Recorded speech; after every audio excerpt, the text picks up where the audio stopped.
Alors, vous savez que depuis quelque temps, je réfléchis sur qu'est-ce que c'est qu'être juif, comment sait-on que quelqu'un est juif.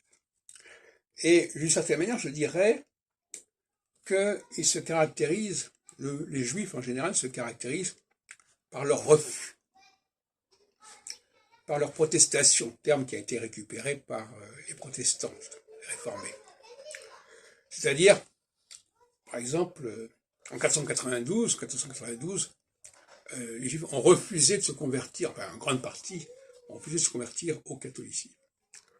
Et c'est le refus, pour moi, les Juifs sont des gens qui sont dans le refus.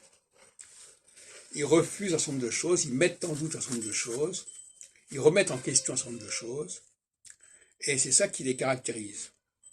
Et donc c'est quand on leur propose quelque chose, on leur propose de s'aligner ou de rejoindre tel et tel mouvement, qu'ils vont se manifester, que leur identité va s'exprimer fortement.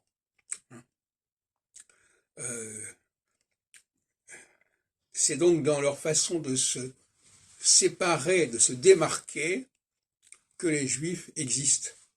Si les Juifs n'avaient pas cet esprit de la démarcation, je pensais d'ailleurs à la ligne de démarcation qui a été si importante pour l'occupation, s'ils n'avaient pas cette problématique de la démarcation, ils auraient été assimilés depuis longtemps. Et donc finalement, s'ils n'ont pas été assimilés et intégrés dans le monde chrétien, c'est précisément parce qu'ils ont un instinct quelque part du refus. C'est à ce moment-là, quand on leur propose quelque chose, quand on leur impose quelque chose, que leur judéité se manifeste de la manière la plus marquante.